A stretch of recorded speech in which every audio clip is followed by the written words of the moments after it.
ہر تہذیب، ہر نظریہ آپ دیکھیں تو ان کی بنیاد کچھ الفاظ پر ہوتی ہے نا؟ جی بالکل۔ یہ وہ الفاظ ہیں جو ہماری پوری دنیا کو، ہماری حقیقت کو ایک شکل دیتے ہیں۔ صحیح۔ تو آج ہم کچھ ایسے ہی بہت ہی کلیدی قرآنی اور نبوی اصطلاحات پر گہرائی سے بات کر رہے ہیں۔ یہ وہ تصورات ہیں جنہوں نے صرف ایک معاشرہ نہیں بنایا بلکہ قیادت، اخلاق اور روحانیت کا ایک پورا نظام کھڑا کر دیا۔ اور ہمارا مقصد یہ سمجھنا ہے کہ یہ تصورات توکل، صبر، عدل اور احسان آج کے اس تیز رفتار دنیا میں ہماری رہنمائی کیسے کر سکتے ہیں۔ اور یہ ایک بہت اہم سوال ہے کیونکہ اکثر لوگ ان الفاظ کو صرف مذہبی سمجھ کر چھوڑ دیتے ہیں۔ جی، جبکہ حقیقت میں یہ لیڈرشپ کے آپ کہہ لیں آفاقی اصول ہیں۔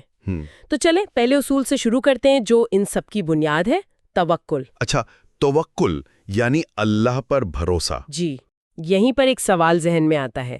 یہ تصور سننے میں بہت خوبصورت ہے، لیکن آج کی کارپوریٹ دنیا میں جہاں ہر چیز ڈیٹا، تجزیے اور سامانہ رپورٹس پر چلتی ہے، وہاں اللہ پر بھروسہ کی بات کرنا کچھ لوگوں کو تھوڑا غیر حقیقی سا نہیں لگتا؟ یہ ایک بہترین نقطہ ہے آپ کا، اور یہ ایک بہت ہی عام غلط فہمی بھی ہے۔ اچھا۔ قرآن اور سیرت میں توکل کا مطلب ہرگز یہ نہیں کہ ہاتھ پر ہاتھ دھرے بیٹھ جائیں۔ یہ سستی یا منصوبہ بندی کی کمی کا نام نہیں ہے۔ تو پھر یہ کیا ہے؟ توکل عمل کے بعد آتا ہے، پہلے نہیں۔ اس کا مطلب ہے اپنی پوری کوشش کرنا، ہر ممکنہ وسیلہ استعمال کرنا، اور پھر نتیجے کی فکر سے آزاد ہو کر اسے اللہ کے سپرد کر دینا۔ اچھا، تو یہ منصوبہ بندی اور ایمان کے درمیان کوئی انتخاب نہیں ہے بلکہ ایک ترتیب ہے۔ بالکل، آپ نے صحیح پکڑا۔ پہلے ہر وہ کام کریں جو انسانی طور پر ممکن ہے، اور پھر نتیجہ اللہ پر چھوڑ دیں۔ اس کی سب سے بڑی مثال وہ ہجرت والا واقعہ ہے نا، غار ثور کا۔ جی۔ وہ صرف ایک معجزہ نہیں تھا، وہ حکمت عملی اور توکل کا بہترین امتزاج تھا۔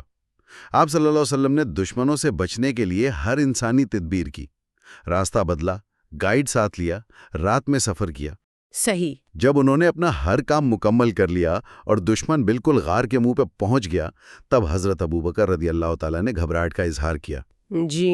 اس لمحے آپ صلی اللہ علیہ وسلم نے یہ نہیں کہا کہ ہمیں بہتر منصوبہ بندی کرنی چاہیے تھی۔ انہوں نے کہا، غم نہ کرو، بے شک اللہ ہمارے ساتھ ہے۔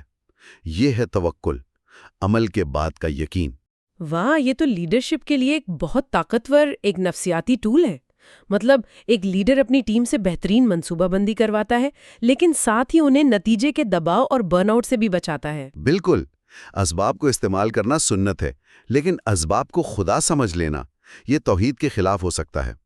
توکل اسی توازن کا نام ہے۔ ٹھیک ہے، تو توکل آپ کو شروع کرنے کی ہمت دیتا ہے، لیکن اس شروع اور آخر کے بیچ میں جو ایک لمبا کٹھن سفر ہوتا ہے، اس کا کیا؟ جہاں منصوبے ناکام ہوتے ہیں، رکاوٹیں آتی ہیں، میرے خیال میں یہاں اگلا تصور صبر سامنے آتا ہے۔ جی، لیکن صبر کا لفظ سنتے ہی ذہن میں ایک خاموش برداشت کی تصویر آتی ہے۔ کیا یہ صحیح ہے؟ نہیں، یہ تصویر نہ صرف نامکمل ہے بلکہ تھوڑی گمراہ کن بھی ہے۔ اچھا؟ قرآن میں جس صبر کا ذکر 90 سے زیادہ بار آیا ہے، وہ صرف برداشت کرنا نہیں ہے، یہ ایک فعال اسٹریٹجک استقامت ہے۔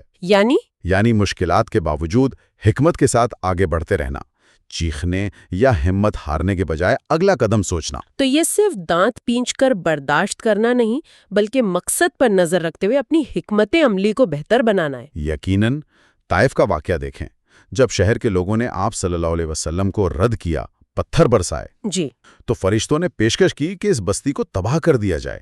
آپ صلی اللہ علیہ وسلم نے انکار کر دیا۔ یہ صبر تھا، لیکن یہ صرف درد برداشت کرنا نہیں تھا، یہ ایک طویل مدتی ویژن تھا۔ آپ نے فرمایا، شاید ان کی نسلوں میں سے کوئی ایمان لے آئے۔ یہ اسٹریٹجک صبر ہے، غصے کو اپنی حکمت عملی پر حاوی نہ ہونے دینا۔ یہ تو آج کل کی کاروباری زبان میں جسے پیوٹ کہتے ہیں، ویسا ہی کچھ ہے۔ جب آپ کا پہلا پروڈکٹ ناکام ہو جائے تو آپ کاروبار بند نہیں کرتے، آپ صبر کرتے ہیں اور مارکیٹ کے فیڈ بیک سے اپنی حکمت عملی بدلتے ہیں۔ بہت خوبصورت موازنہ ہے، بالکل یہی بات ہے۔ صبر آپ کو جذباتی فیصلوں سے بچاتا ہے۔ مکہ میں 13 سال کا عرصہ، وہ صرف برداشت کا نہیں بلکہ خاموشی سے اپنی جماعت کو منظم کرنے، متبادل راستے تلاش کرنے اور صحیح وقت کا انتظار کرنے کا نام تھا۔ صحیح۔ کامیابی اکثر سب سے زیادہ ذہین کو نہیں بلکہ سب سے زیادہ ثابت قدم کو ملتی ہے۔ اور جب یہ ثابت قدمی رنگ لاتی ہے، جب ایک لیڈر کو اختیار مل جاتا ہے، طاقت مل جاتی ہے، تو وہاں اس کی قیادت کا سب سے بڑا امتحان شروع ہوتا ہے۔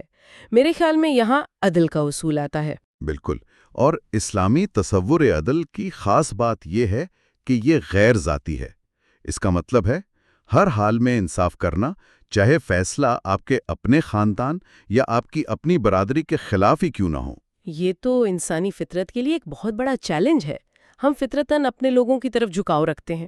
اس کی کوئی عملی مثال؟ اس کی سب سے طاقتور مثال قبیلہ بنو مخزوم کی ایک معزز عورت کی چوری کا واقعہ ہے۔ جب جرم ثابت ہو گیا تو قریش کے سرداروں نے سفارش کروائی۔ اچھا۔ اس پر آپ صلی اللہ علیہ وآلہ وسلم کا چہرہ غصے سے سرخ ہو گیا، اور آپ نے جو فرمایا وہ آج بھی ہر لیڈر کے لیے ایک سبق ہے۔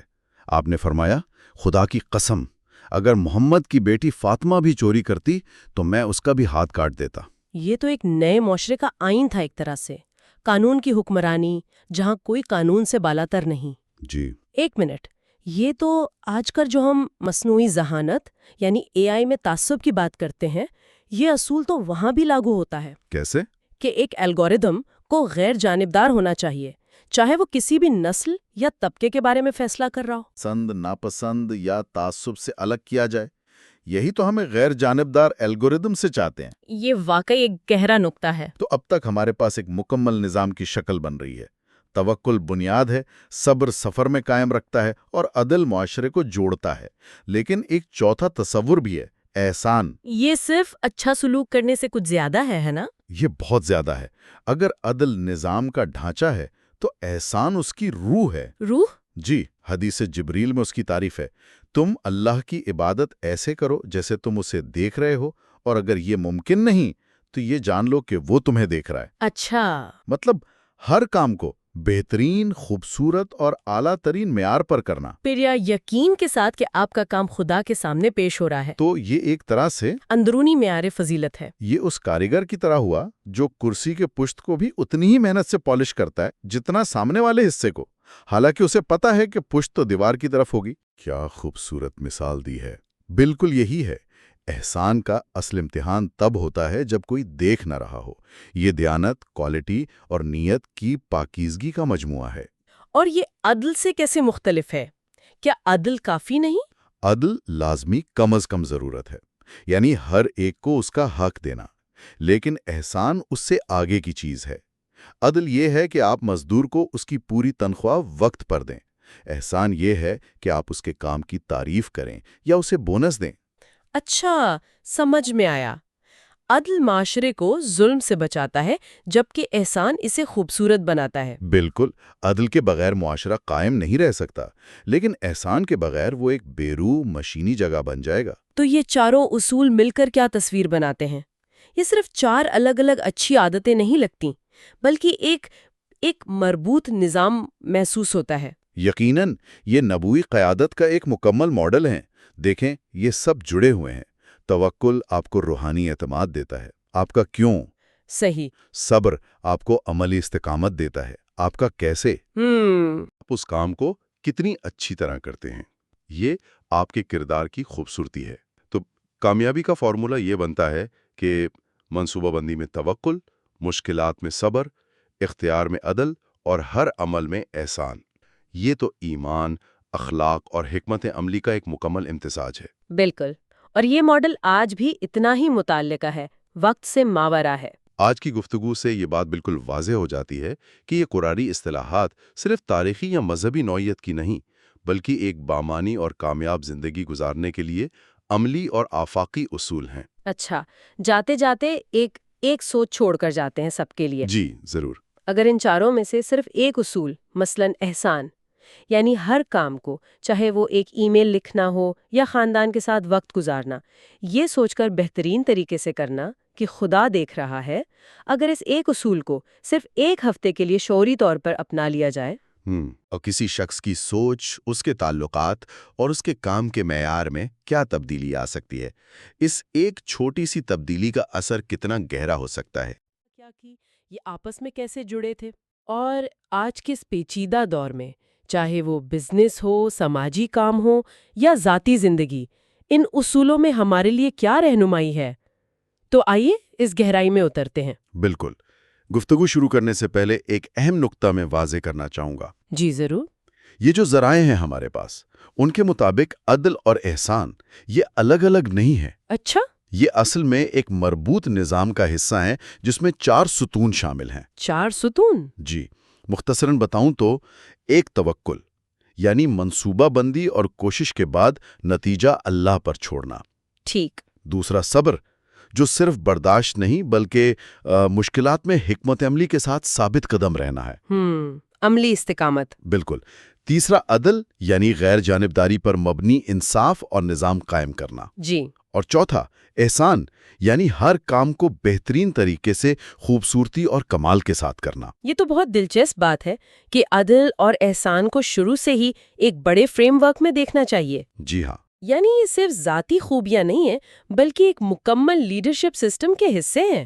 بالکل۔ توکل اور صبر گویا بنیاد ہو گئے، جی۔ اور عدل اور احسان اس پر بننے والی عمارت کی مضبوطی اور خوبصورتی۔ کیا خوب کہا آپ نے۔ یہ ایمان، اخلاق اور عملی تدبیر تینوں کا امتزاج لگتا ہے۔ بالکل۔ چلیں اب ذرا عدل پہ تفصیل سے بات کرتے ہیں۔ قرآن کریم میں تو اس کا بہت واضح حکم ہے۔ سورۃ النحل میں فرمایا گیا، جی۔ بے شک اللہ عدل اور احسان کا حکم دیتا ہے۔ جی۔ یہ آیت خود ہی بتاتی ہے کہ یہ دونوں کتنے جڑے ہوئے ہیں۔ بالکل۔ عدل کا تصور تو اسلامی تعلیمات میں مرکزی حیثیت رکھتا ہے۔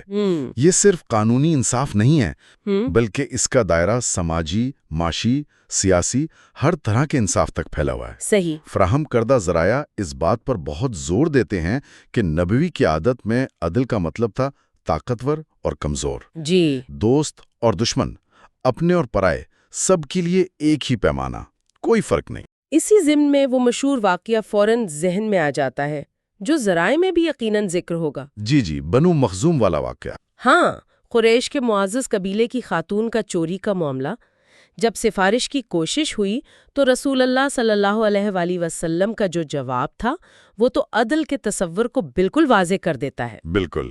آپ صلی اللہ علیہ وآلہ وسلم نے فرمایا تھا کہ اگر ان کی اپنی بیٹی فاطمہ رضی اللہ عنہا بھی چوری کرتی تو وہ ان پر بھی وہی سزا نافذ کرتے۔ جی۔ اس واقعے میں جو بات مجھے ہمیشہ بہت متاثر کرتی ہے وہ صرف سزا کا نفاذ نہیں بلکہ اصول کی وہ غیر متزلزل پابندی ہے جو کسی بھی ذاتی یا قبائلی تعلق سے بالاتر ہے۔ صحیح۔ یہ ذرائع اس نقطے کو کیسے بیان کرتے ہیں؟ کیا وہ اس میں لیڈرشپ کے لیے کوئی خاص سبق دیکھتے ہیں؟ یہ واقعہ جیسا کہ ذرائع میں بیان ہوا ہے یہ صرف قانون کی حکمرانی کا اعلان نہیں ہے، بلکہ یہ لیڈرشپ کے لیے ایک بنیادی آزمائش ہے۔ اصل چیلنج جس پر یہ ذرائع روشنی ڈالتے ہیں وہ یہ ہے کہ کیا ایک لیڈر وہ ذاتی تعلقات، سماجی دباؤ یا سیاسی نتائج کے ڈر سے اوپر اٹھ کر انصاف قائم کر سکتا ہے؟ بہت مشکل کام ہے۔ جی، یہاں عدل صرف ایک قانونی ضرورت نہیں رہتا بلکہ کردار کی مضبوطی اور اخلاقی جرات کا مظہر بن جاتا ہے۔ صحیح۔ ذرائع بتاتے ہیں کہ نبوی قیادت میں عدل کا یہی معیار تھا جس نے ایک متنوع معاشرے میں اعتماد یعنی ٹرسٹ قائم کیا۔ اعتماد، یہ بہت اہم ہے۔ جی، یہ اعتماد ہی دراصل قیادت کی کامیابی کی کنجی ہے۔ آج کے دور میں دیکھیں تو لیڈروں کو اسی طرح کے دباؤ کا سامنا ہوتا ہے نا؟ بالکل ہوتا ہے۔ لابنگ ہے، ذاتی مفادات ہیں، مقبولیت کا دباؤ ہے۔ بالکل۔ تو ان حالات میں عدل پر قائم رہنا آج بھی اتنا ہی مشکل ہے اور اتنا ہی ضروری۔ آپ نے اعتماد کی بات کی، یہ بہت اہم نقطہ ہے۔ عدل کے بغیر اعتماد نہیں ہو سکتا اور اعتماد کے بغیر کوئی بھی سسٹم، چاہے ریاست ہو یا کوئی ادارہ، چل نہیں سکتا۔ درست۔ اچھا، اب عدل سے آگے بڑھ کر احسان کی طرف آتے ہیں۔ وہ حدیث جبریل والی تعریف تو بہت مشہور ہے کہ احسان یہ ہے کہ تم اللہ کی عبادت ایسے کرو جیسے تم اسے دیکھ رہے ہو۔ جی۔ اور اگر تم اسے نہیں دیکھ رہے تو یہ جان لو کہ وہ تمہیں دیکھ رہا ہے۔ جی ہاں۔ لیکن یہ ذرائع احسان کو لیڈرشپ کے حوالے سے کیسے بیان کرتے ہیں؟ کیا یہ صرف ذاتی تقویٰ کی بات ہے یا اس کے کچھ عملی پہلو بھی ہیں؟ یہ بہت اہم سوال ہے۔ ذرائع واضح کرتے ہیں کہ احسان کا دائرہ عبادات سے کہیں زیادہ وسیع ہے۔ اچھا۔ یہ زندگی کے ہر عمل میں کمال یا فضیلت یعنی ایکسلنس کا حصول ہے۔ ایکسلنس۔ حدیث جبریل کی جو روح ہے وہ یہ ہے کہ آپ کا ہر عمل، چاہے وہ عبادت ہو، ملازمت ہو، خاندان کی ذمہ داری ہو یا قیادت، جی۔ وہ اس شعور کے ساتھ ہو کہ ایک بالاتر ہستی اسے دیکھ رہی ہے۔ ٹھیک۔ اس کا عملی مطلب یہ بنتا ہے کہ کام کو صرف کر دینا کافی نہیں، بلکہ اسے بہترین ممکنہ معیار، نیت اور خوبصورتی کے ساتھ کرنا ہے۔ تو کیا ذرائع اس کی کوئی عملی مثالیں بھی دیتے ہیں کہ نبی قیادت میں احسان کیسے نظر آیا، مثلا روزمرہ کے کاموں میں یا انتظامی فیصلوں میں؟ جی ہاں، ذرائع اشارہ کرتے ہیں کہ یہ صرف جنگ یا عبادت جیسے بڑے معاملات تک محدود نہیں تھا۔ اچھا۔ مثال کے طور پر معاملات میں شفافیت، وعدوں کی پابندی، وسائل کا بہترین استعمال، جی۔ حتیٰ کہ مخالفین کے ساتھ بھی اچھا سلوک، یہ سب احسان کے دائرے میں آتے ہیں۔ ایک دلچسپ نقطہ جو ذرائع اٹھاتے ہیں وہ یہ ہے کہ احسان صرف صحیح کام کرنا یعنی ڈوئنگ دا رائٹ تھنگ نہیں ہے۔ اچھا۔ بلکہ کام کو صحیح طریقے سے کرنا یعنی ڈوئنگ دا تھنگ رائٹ بھی ہے۔ واہ، یہ تو گہری بات ہے۔ جی، اس میں معیار، کوالٹی، جی۔ دیانت، انٹیگریٹی جی۔ اور یہاں تک کہ جمالیاتی حس، ایستھیٹکس بھی شامل ہو جاتی ہے۔ جمالیاتی حس بھی؟ مطلب یہ کہ کام صرف مؤثر نہ ہو بلکہ اس میں ایک طرح کی خوبصورتی اور نفاست بھی ہو۔ صحیح۔ یہ گویا ایک اندرونی اخلاقی قطب نما، ایک انٹرنل مورل کمپس ہے جو انسان کو صرف قانون کی پابندی سے آگے بڑھ کر اپنی بہترین صلاحیتوں کے مطابق کام کرنے پر اکساتا ہے۔ یہ تو قیادت میں ایک بالکل نئی جہت کا اضافہ کرتا ہے، یعنی صرف منصف ہونا کافی نہیں، جی نہیں، بلکہ اپنے کردار اور عمل میں ایک اعلیٰ معیار قائم کرنا بھی ضروری ہے۔ بالکل۔ گویا عدل نظام کو قائم رکھتا ہے اور احسان اس نظام میں روح پھونکتا ہے، زبردست، اسے مزید بہتر اور خوبصورت بناتا ہے۔ یہی بات ہے۔ اچھا، اب واپس ان چار اصولوں پر آتے ہیں: توکل، صبر، عدل اور احسان۔ یہ ذرائع ان کے آپس کے تعلق اور توازن کو کیسے بیان کرتے ہیں؟ کیا ایسا ہو سکتا ہے کہ ایک اصول پر زیادہ زور دینے سے توازن بگڑ جائے؟ یہ ایک گہرا سوال ہے۔ ذرائع کے مطابق یہ چاروں اصول ایک دوسرے کو تقویت دیتے ہیں اور ان میں ایک خاص توازن، ایک بیلنس بہت ضروری ہے۔ مثال کے طور پر عدل قائم کرنے کے لیے اکثر صبر کی ضرورت ہوتی ہے، خاص طور پر جب شدید مخالفت ہو یا دباؤ ہو۔ جی بالکل۔ بغیر صبر کے جذبات میں آ کر یا دباؤ میں آ کر عدل سے ہٹ جانے کا خطرہ رہتا ہے۔ صحیح۔ اسی طرح توکل کا مطلب یہ نہیں کہ منصوبہ بندی یا کوشش چھوڑ دی جائے، نہیں، بالکل نہیں، بلکہ بھرپور تدبیر کے بعد نتیجہ اللہ پر چھوڑا جائے۔ توکل کے بغیر انسان ناکامی کے خوف سے شاید قدم ہی نہ اٹھائے یا کامیابی پر متکبر ہو جائے۔ جی۔ صبر کے بغیر مشکلات میں ہمت ہار سکتا ہے، عدل کے بغیر طاقت کا غلط استعمال کر سکتا ہے، اور احسان کے بغیر؟ اور احسان کے بغیر سب کچھ ہوتے ہوئے بھی قیادت میں وہ دلکشی اور تاثیر پیدا نہیں ہو سکتی جو لوگوں کو واقعی متاثر کرتی ہے۔ اور ان اصولوں کا آج کے دور میں، خاص طور پر ٹیکنالوجی اور اے آئی کے اس دور میں کیا اطلاق ہو سکتا ہے؟ ذرائع اس بارے میں کیا کہتے ہیں؟ یہ مجھے خاص طور پر دلچسپ لگ رہا ہے۔ یہ واقعی ایک اہم نکتہ ہے جسے ذرائع نے اٹھایا ہے۔ وہ یہ تجویز کرتے ہیں کہ یہ اصول صرف ماضی کی بات نہیں ہے، بلکہ آج کے چیلنجز کا جواب دینے کی صلاحیت رکھتے ہیں۔ مثال کے طور پر اے آئی اور اخلاقیات کی بات کریں۔ جب ہم اے آئی کے لیے الگوریدم بنا رہے ہیں تو کیا ان میں عدل اور غیر جانبداری کے اصول شامل کیے جا سکتے ہیں تاکہ وہ متعصبانہ فیصلے نہ کریں؟ یہ تو بہت اہم سوال ہے آج کل۔ جی، یہ عدل کا جدید اطلاق ہے۔ ٹھیک۔ پھر شفافیت اور احسان کی بات ہے۔ کیا ادارے اپنے فیصلوں اور کارکردگی میں شفافیت لا کر احسان کے اصول پر عمل کر سکتے ہیں؟ یعنی صرف قانونی ضرورت پوری نہ کریں بلکہ معلومات تک رسائی کو بہتر بنا کر اعتماد سازی میں کمال حاصل کریں۔ ایکسلنس ان ٹرانسپیرنسی۔ اچھا، زبردست۔ پھر توازن اور صبر ہے۔ تیز رفتار ٹیکنالوجی کے دور میں کیا لیڈرشپ صبر اور حکمت عملی سے کام لے سکتی ہے بجائے اس کے کہ ہر نئی چیز کے پیچھے بھاگے؟ یہ بھی ایک چیلنج ہے۔ کیا وہ ٹیکنالوجی کے استعمال میں ایک توازن قائم کر سکتی ہے جو انسانی اقدار کو مقدم رکھے؟ جی۔ اور توکل اور جدت طرازی یعنی انوویشن، کیا تنظیمیں نئی چیزیں آزمانے کا حوصلہ رکھ سکتی ہیں اس سمجھ کے ساتھ کہ بھرپور کوشش کے باوجود نتیجہ غیر یقینی ہو سکتا ہے؟ یہ توکل کی ایک شکل ہوئی۔ جی، تو ذرائع کا مدعا یہ ہے کہ یہ اصول ایک فریم ورک فراہم کرتے ہیں جس کی روشنی میں جدید دور کے اخلاقی اور انتظامی مسائل کا جائزہ لیا جا سکتا ہے۔ یہ تو واقعی سوچنے کی بات ہے کہ کس طرح یہ قدیم حکمت آج کے انتہائی جدید مسائل کے حل میں بھی مدد دے سکتی ہے۔ بالکل۔ تو اگر ہم آج کی اس ساری گفتگو کا خلاصہ کریں تو چند اہم نکات کیا ہوں گے؟ میرے خیال میں سب سے پہلا اور بنیادی نقطہ یہ ہے کہ یہ اصطلاحات توکل، صبر، عدل، احسان یہ محض مذہبی یا نظریاتی الفاظ نہیں ہیں۔ جی نہیں۔ یہ قیادت اور ایک مؤثر زندگی گزارنے کے عملی اوزار ہیں، پریکٹیکل ٹولز ہیں۔ صحیح۔ رسول اللہ صلی اللہ علیہ وسلم نے ان اصولوں کی بنیاد پر نہ صرف ایک ریاست قائم کی بلکہ ایک ایسی تہذیب کی بنیاد رکھی جس نے صدیوں تک دنیا کو متاثر کیا۔ دوسرا اہم نقطہ جو ذرائع سے ایک طرح کے کامیابی کے فارمولے کے طور پر سامنے آتا ہے وہ یہ ہے کہ زندگی کے مختلف مراحل میں ان اصولوں کا کردار کلیدی ہے۔ جی۔ منصوبہ بندی اور اقدام کرتے وقت توکل، مشکلات اور آزمائشوں کا سامنا کرتے ہوئے صبر، اختیار اور طاقت ملنے پر عدل اور ذاتی کردار و عمل کی تعمیر میں احسان۔ اور یہ بات بھی اہم ہے نا کہ ان اصولوں کو ان کی حقیقی روح کے ساتھ سمجھا جائے، صرف رسمی طور پر نہ اپنایا جائے۔ بالکل، گہرائی میں جا کر سمجھنا ضروری ہے۔ جی۔ اور اسی عملی پہلو کو اجاگر کرنے کے لیے ذرائع کے آخر میں ایک غور و فکر عملی نوٹس کا حصہ ہے جو ایک بہت ہی دلچسپ مشق تجویز کرتا ہے۔ اچھا، کیسی مشق؟ یہ ایک طرح کی ذاتی دریافت کا سفر ہو سکتا ہے۔ تجویز یہ ہے کہ کوئی شخص ان 4 اصولوں توکل، صبر، عدل یا احسان میں سے کسی ایک کو چن لے۔ ٹھیک۔ اور پھر ایک ہفتے تک شعوری طور پر کانشیسلی اسے اپنی روزمرہ زندگی میں، اپنے فیصلوں میں، اپنے رد عمل میں لاگو کرنے کی کوشش کریں۔ یہ تو خود کو جانچنے کا ایک عملی طریقہ لگتا ہے۔ جی۔ یعنی یہ دیکھنا کہ مثال کے طور پر اگر کوئی صبر کو منتخب کرتا ہے تو کیا مشکل حالات میں اس کا رد عمل واقعی بدلتا ہے؟ بالکل۔ یا اگر کوئی احسان پر توجہ مرکوز کرتا ہے تو کیا اس کے کام کے معیار میں یا دوسروں کے ساتھ برتاؤ میں کوئی فرق محسوس ہوتا ہے؟ جی بالکل۔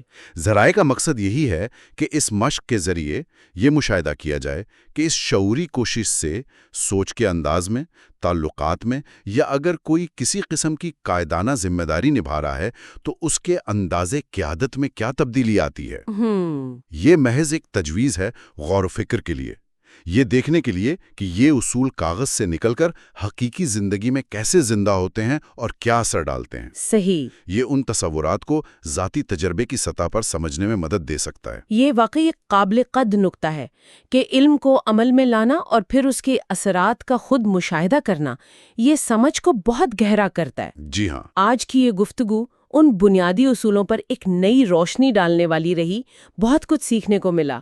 امید ہے کہ سننے والوں کو بھی ان ذرائع سے اخذ کردہ نکات میں غور و فکر کے نئے پہلو ملے ہوں گے۔ یقیناً۔ اس گہری اور فکر انگیز گفتگو کے لیے آپ کا بہت شکریہ۔ آج کے لیے بس اتنا ہی۔